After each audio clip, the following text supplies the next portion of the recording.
13 heures à sonner, mesdames et messieurs, bienvenue dans ce journal au sommaire. Encore quelques heures et les écureuils du Bénin affronteront les lions de la Teranga du Sénégal. Un match historique pour le Bénin, mais quelles sont les chances de réussite de nos écureuils? La réponse est dans un instant. L'exposition des meubles qui font recours à la mort est désormais interdite dans les départements de l'Ouémé et du Plateau. Vous suivrez un reportage d'Amen Didier Ronquenoudji à ce propos. Et puis, le parquet requiert 6 mois de prison avec sursis et 5 000 € d'amende contre la sœur du prince héritier saoudien Mohamed Ben Salman, accusé d'avoir fait frapper un artisan qui travaillait dans son appartement parisien en 2016.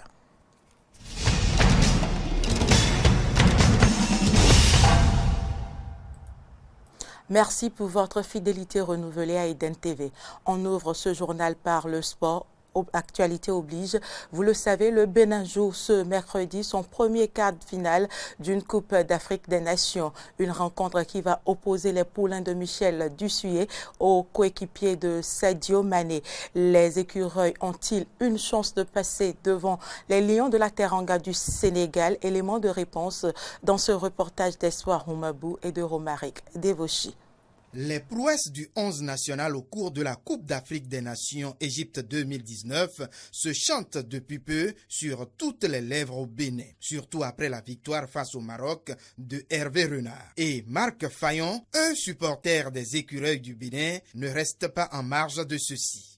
Et c'est une équipe solidaire, soudée qu'on a aujourd'hui et nous sommes vraiment fiers d'avoir une équipe comme ça, et ça nous rend fiers d'être béninois et je suis sûr qu'ils vont encore nous émerveiller. La rencontre avec le Sénégal sera vraiment une victoire. À cet effet, certains béninois férus du cuir rond, à l'image de Aminoulaye Sabi Mekiré, démontrent, exemple à l'appui, que Stéphane Sesseignon et les siens n'ont plus rien à craindre dans cette Coupe d'Afrique des Nations. Les lions de la Teranga, c'est du lourd. C'est du lourd, mais du moment où on est arrivé à passer des grands, on a tenu un échec le Cameroun, on a tenu un échec le Grand Ghana, on a sorti le Maroc qui faisait état de grands favoris dans cette compétition-là. Donc à partir de tout ça, moi je me dis que les écureuils ne craignent plus personne dans cette compétition. On peut aller jusqu'au bout. Parce que là, maintenant, les jeunes ils vont juste faire plaisir. Sénon Désiré, quant à lui, table sur la cohésion au sein de la formation de Michel Dussuyer comme élément capital pour aller titiller les lions de la Teranga. D'abord, la cohésion qui règne au sein de son équipe, au sein de son effectif. C'est un atout très important. Et vous devez constater, quand les enfants sont sur le terrain, vous devez constater qu'ils sont très à l'aise. Je me réserve de faire le pronostic, mais je sais que les écureuils sont partis pour mouiller le maillot. Et si la suspension de Khaled Adénon pour cette rencontre reste un vide, on compte sur les nombreux tours dans le sac du sélectionneur Michel Dussuyer pour pallier à cette absence. Même avec l'absence d'Adénon, je pense que le jeu sera fait. Nous avons un entraîneur qui sait lire le match. Faisons confiance à l'entraîneur, il pourra remplacer valablement Adénon et ce sera joué. Khaled ne sera pas présent, mais moi je me dis toutes les fois que je compte sur Dussuyer, il va sortir le grand jeu. Si on doit jouer avec une défense à 5 comme d'habitude, Adéoti, c'est vrai que la dernière fois, il n'était pas... Non, il a très bien joué la dernière fois, mais jusque l'erreur est venue et ça vient. Donc je me dis, Adéoti peut faire, si on doit jouer à 5, il rejoint Adileou et Verdon dans l'axe pour la suite. Maintenant, si on joue dans une défense à 4, Adileou garde sa place avec Verdon. Bon, je crois que on n'a pas grand-chose à craindre. Hein. On n'a pas grand-chose à craindre. Et certains même se hasardent à pronostiquer sur une victoire possible des écureuils du Bénin. Ça ne va pas certainement un match facile, mais je crois qu'on va s'en sortir avec un 1-0 ou un 2-1 ou à la limite au tir au but. Je pronostique 2-1 en faveur des écureuils. 2-1 en faveur des écureuils du Bénin. Mais comme un match de football dure 90 minutes et quelquefois un peu plus, on attend la soirée de ce mercredi 10 juillet. Une fois encore, j'y crois. Bonne chance à nos écureuils. Le ministère de la décentralisation et de la gouvernance locale tient les 9 et 10 juillet 2019 sa 7e session ordinaire du dialogue social. Les travaux ont été lancés dans la matinée de ce mardi par le ministre de la décentralisation par intérim, Alassane Seydou. Reportage Laurent Toneikes. L'Assemblée générale du comité sectoriel du dialogue social du ministère de la décentralisation et de la gouvernance locale a été mise en place le 1er décembre 2014. Et depuis, elle se réunit chaque année. Cette première session ordinaire au titre de l'année 2019 se trouve donc être la 7e du ministère. Notre engagement à faire prospérer le dialogue social au ministère de la décentralisation et de la gouvernance locale justifie l'importance que revêt cet outil organisationnel qu'est l'Assemblée générale du comité sectoriel du dialogue social. Ce creuset, loin d'être un espace d'attaque et d'autodéfense, est une instance pour évoquer, dans toute la mesure du possible et avec un respect mutuel, les diverses questions dont la résolution conduira à installer une ambiance de travail saine et conviviale au sein de notre lieu de travail. Le comité sectoriel du dialogue social est un espace institué dans tous les secteurs pour anticiper les situations de crise, prévenir les conflits et chercher de manière consensuelle des solutions durables aux problèmes qui peuvent inhiber les efforts des uns et des autres. À cet effet, le secrétaire général du Centrasat, Ali Kabirou, prenant la parole, a énuméré les doléances des travailleurs au ministre Alassane Seydou, pour qui le dialogue social revêt une importance capitale. Le dialogue social a pour rôle d'anticiper sur les situations de crise pour faire asseoir l'efficacité et éviter la démotivation. C'est dans ce cadre que s'inscrit le présent creuset de concertation et de dialogue social dénommé Comité sectoriel du dialogue social. Je sais qu'en toute conscience, avec beaucoup d'élévation et sans passion aucune, ces questions seront discutées et des résolutions pratiques et applicables seront prises afin que ce creuset constitue réellement un exemple du bon fonctionnement des structures de notre ministère. Cette session sera donc consacrée au point de mise en œuvre de la dernière Assemblée générale, au recensement des problèmes dont la résolution contribuerait au meilleur fonctionnement des structures du ministère et à la définition de nouvelles tâches et recommandations. Elle vous donne des frayeurs et casse votre humeur. En tout cas, ce ne sera plus le cas dans les départements de l'Ouémé et du Plateau. L'exposition des meubles spéciaux qui font recours à la mort est désormais interdite dans ces deux localités. Plus de détails avec Amel Didier Ronquenoudi et Romaric Devouché. Des cercueils en exposition vente, c'est une pratique que l'on voit presque partout où il y a un atelier de menuiserie dans les départements de l'Ouémé et Plateau. Dans les communes d'Akrom-Isrété, Adjara, Avankou et Ifani, cela devient un art, une spécificité. Nos menuisiers, certains ne font que fabriquer des cercueils et tous les jours les exposent. Et quand vous rentrez dans la ville d'Akrom-Isrété, c'est les cercueils qui vous accueillent. Face à la persistance de ces spécialistes en exposition cercueils, le conseil communal d'Akrom-Isrété est passé à l'action. Et parmi tant d'autres, il y a ceux qui ne sont pas réceptifs. Donc c'est pourquoi, en exécution de l'arrêté communal qui interdit l'exposition de cercueils aux abords des voies publiques dans notre commune, nous avons passé à l'action. Celle, bien sûr, de saisir ces cercueils et bien sûr de discipliner ces menuisiers. Le long des artères d'une commune ne peut pas être l'objet de ces meubles qui invoquent la mort. Il faut tout de même une commodité. Outre ce fait, il y a certaines pratiques malveillantes qui se développent. Il y a des pratiques malsaines où des gens se prient pour qu'il y ait accident, pour qu'il y ait mort d'homme, pour qu'on puisse vendre rapidement ces cercueils. Il y a des rituels que les gens ont l'habitude de faire. Il suffit d'une plaque identificative et ces menuisiers sont exempts de sanctions. Vous avez votre atelier au bord de la voie, vous pouvez avoir une plaque indicative qui dit cercueil en avant dans mon atelier, mais exposé, c'est à exclure.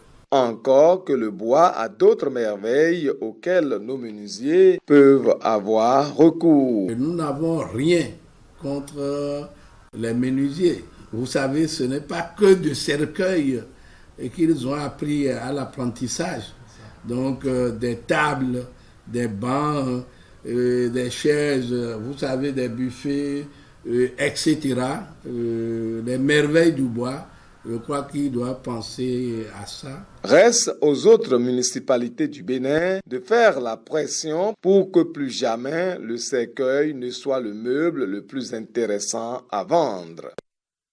Les jeunes en période de vacances se livrent souvent à des activités de tout genre et à des amitiés pas toujours saines. Deux acteurs de l'éducation apportent leur pierre à l'édifice en sensibilisant la jeune génération sur la bonne gestion des vacances. Samson Oké, Fontenelle-Ressou, Romaric Devoshi.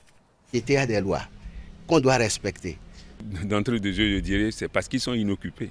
Et quand l'esprit n'est pas occupé à une activité ludique, il y a des activités ludiques dans le sens à 100%, il y a des activités ludopédagogiques, si on veut parler dans le monde scolaire. Il y a aussi l'absence de bibliothèque où les enfants peuvent aller lire. Il y a tout ça qui font qu'il n'y a pas de centre de jeu, il n'y a pas d'activités ludopédagogiques pouvant amener les enfants à bien passer leurs vacances. C'est ça qui les amène à la déviance. Il y a aussi l'éducation de base.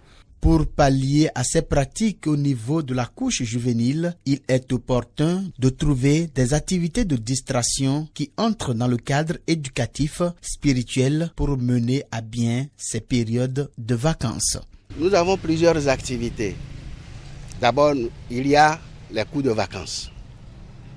Après les cours de vacances, je crois qu'il y a d'autres activités lucratives pour pouvoir joindre les deux bouts pour les apprenants dont les parents ont des revenus un peu moindres. On peut leur proposer des voyages. Ils vont sortir pour aller découvrir d'autres milieux, histoire de quitter le stress des cours, des examens, ainsi de suite. On a des jeux à l'africaine, le domino, les jeux de cartes, ainsi de suite, là, les jeux de billes, même les jeux de pétanque. Et s'il y a de spiritualité, il ne faut pas l'oublier.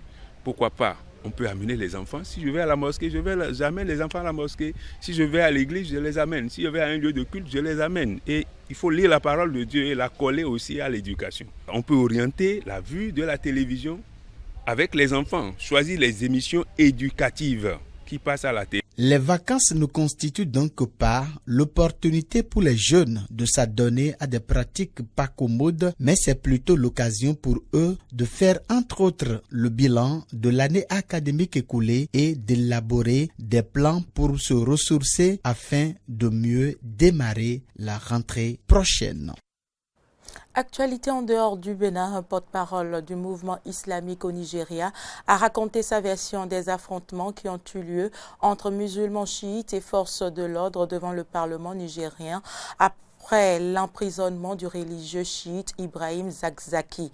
En effet, cette manifestation du mouvement islamique du Nigeria a pris un tour violent lorsque des manifestants se sont emparés d'un fusil appartenant à l'un des policiers en position à l'entrée principale du bâtiment. Suivez plutôt.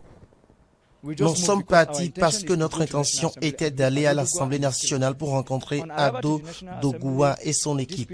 Arrivés à l'Assemblée nationale, ces gens ne sont pas venus. Nous nous sommes dirigés vers la porte suivante pour les rencontrer. La police à la porte a commencé à nous tirer dessus avec des gaz lacrymogènes. Quand nous sommes arrivés à la porte, nous étions calmes. Ils ont commencé à tirer des gaz lacrymogènes. Nous avons entendu dire qu'aujourd'hui, ils donnaient l'ordre aux soldats que quiconque écrit Zakzaki libre, ils devraient le tuer. Nous les avons rencontrés à la porte de Villa. Ils se sont stationnés et ils étaient entièrement armés. Nous avons refusé d'écrire pour ne pas causer de problème. Des dizaines de personnes qui agressent des Syriens à Istanbul, un essai de violence plutôt rare envers les voisins accueillis à bras ouverts depuis le début de la guerre en Syrie il y a 8 ans. Mais la crise économique turque a considérablement fait plonger le pouvoir d'achat et certains trouvent dans ces 3,5 millions de réfugiés le bouc émissaire idéal à leurs soucis. Reportage. Ces images ont tourné en boucle sur les réseaux sociaux. Il y a quelques jours, des dizaines de Turcs auraient attaqué des magasins tenus par des Syriens dans un quartier populaire d'Istanbul. Ahmad est coiffeur, il est arrivé d'Alep il y a 6 ans. Il a filmé toute la scène avec son téléphone. Je travaillais dans mon salon quand les gens ont commencé à s'attrouper dehors. Environ une demi-heure plus tard, ils ont commencé à attaquer les Syriens. Ils ont saccagé les magasins. Je travaillais à l'intérieur et j'ai descendu le rideau de fer. Mais ils ont réussi à casser une vitre et un miroir à l'intérieur. Ils ont aussi battu des gens dans la rue et attaqué les voisins. Quelques dizaines de mètres plus loin, même son de cloche dans la pâtisserie de Mohamed, arrivé il y a 7 mois de Damas. Ils ont cassé la vitrine. Et il y avait aussi des étagères en verre qui ont été cassées. Et l'écran de vidéosurveillance, voilà. Depuis le début du conflit, la Turquie accueille 3,5 millions de Syriens et leur fournit gratuitement services de santé et instruction. Mais la crise économique crispe les relations entre les deux peuples frères et certains commencent à trouver leurs invités envahissants. Ce genre d'accès de fièvre arrive tous les 5-6 mois selon les témoins, mais beaucoup de Turcs continuent de soutenir les Syriens malgré la précarité.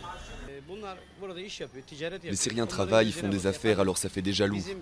Certains disent nos jeunes sont au chômage, mais les Syriens ouvrent des boutiques. Mais ce n'est pas compliqué, tout le monde est libre, tout le monde peut lancer son affaire.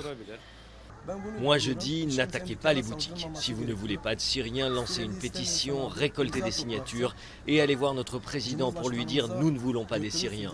Vous pouvez chercher à obtenir gain de cause par les voies légales, mais vous n'arriverez à rien en détruisant et vandalisant tout ce qui se trouve devant vous. Rien qu'à Istanbul, principale ville de Turquie, on estime que les Syriens sont au nombre de 500 000. Pendant des siècles, les tribus de Haute-Terre, dans le cœur longtemps demeuré impénétrable de la Papouasie-Nouvelle-Guinée, se sont combattues avec des armes traditionnelles comme l'arc, la lance ou la hache. Mais l'arrivée récente et massive d'armes de guerre a changé la donne, menaçant de transformer la moindre querelle en boucherie. L'heure est au deuil pour cette tribu des Hautes-Terres de Papouasie-Nouvelle-Guinée. Chris Solomon, 16 ans, a été tué par balle et découpé en morceaux en rentrant de l'école. Si les meurtriers courent toujours, les villageois suspectent le clan rival. Ils demandent justice et sont prêts à s'en charger si les autorités ne le font pas. Si le gouvernement n'agit pas, la violence se poursuivra, ça fera mal. Les guerres tribales font rage depuis des siècles dans ces montagnes reculées. Des conflits de plus en plus mortels depuis que les clans ont troqué les flèches pour des armes automatiques. Ce commandant de police a pris son poste il y a 3 mois et compte déjà des dizaines de morts. Car dans cette zone isolée, ils sont peu à faire confiance au gouvernement. Même s'ils signalent quelque chose, ça prend parfois du temps. C'est pourquoi les gens ont maintenant décidé de prendre la loi en main et de rendre justice eux-mêmes comme ils le veulent. C'est comme la justice de la jungle. Israël Laki se souvient du temps où les hommes se battaient avec des armes traditionnelles. Ce n'est pas bon de se battre avec des armes à feu parce qu'elles ne font pas du bien à notre tribu ou à notre quartier. Dans une guerre avec des armes à feu, tout peut arriver et tout peut être détruit. Les églises, les maisons, tout. Notre lieu de vie deviendra un désert et c'est pourquoi on ne veut pas se battre avec des armes à feu. Si on se battait avec des flèches, ça irait. L'armée s'est installée dans la province pour tenter d'apaiser les tensions. Mais pour beaucoup ici, sans renforcement de la police, la course aux armements n'est pas prête de faiblir.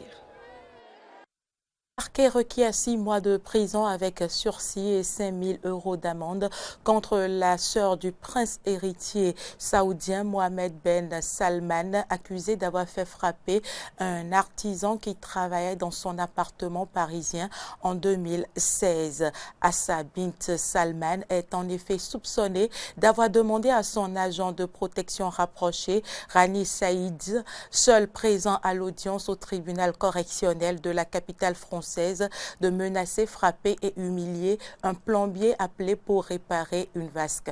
On écoute Emmanuel Moine, avocat de la princesse Assa bint Salman. La princesse Assa bint Salman n'était pas présente parce que, comme vous l'aurez compris, son image n'est pas publique. Il n'existe aucune photo d'elle. Et il n'était évidemment pas possible qu'elle comparaisse à l'audience dans ces conditions, sous l'œil de vos propres caméras. On revient quand même d'assez loin par rapport à la violence de cette procédure. Je crois que le procureur de la République a été contraint de revenir à des choses très largement en deçà de ce qui était imaginé au départ. Et oui, je suis confiant puisque la princesse Assa bint Salman n'a absolument rien à se reprocher dans cette affaire. Monsieur Ashraf Aid a essayé de monnayer le retrait de sa plainte contre le versement d'une somme de 500 000 €. Si ça n'est pas essayer de gagner de l'argent sur le dos de la princesse Assa bint Salman, je ne sais pas comment le dire autrement. Après 7 ans de chômage, les ouvriers retrouvent le marché des chaudronniers. Son histoire est vieille de plus de 400 ans et avant sa destruction en temps de guerre, il abritait une dizaine d'ateliers de production. Reportage. 7 ans qu'ils attendaient cela, les ouvriers ont enfin pu retrouver le chemin du marché des chaudronniers. Situé près de la citadelle d'Alep, il a subi des dommages importants pendant la guerre. Alors forcément, ses anciens locataires sont ravis de pouvoir reprendre le travail. Le métier de chaudronnier est ancien en Syrie, c'est très vieux. Cela remonte loin dans notre histoire. C'est le métier de nos pères et de nos grands-pères. Le cuivre est utilisé partout dans nos maisons. Considéré comme l'un des plus beaux souks d'Alep, le marché des chaudronniers fascine pour son histoire vieille de plus de 400 ans. Avant sa destruction, il abritait des dizaines d'ateliers de production, des manufactures qui revêtent une grande importance pour les habitants. L'histoire du souk Al-Nahassin est vraiment ancienne. Dieu soit loué, le travail a été bien fait, le marché s'améliore et les emplois sont de retour. Dieu merci. Le marché ne s'est pas seulement offert une seconde jeunesse, il est aussi devenu l'un des symboles d'une ville meurtrie qui compte aujourd'hui renaître de ses cendres. C'est tout pour cette édition. Retrouvez juste après la rediffusion de votre feuilleton Eva Luna. Bon appétit encore à ceux qui sont à table. À demain.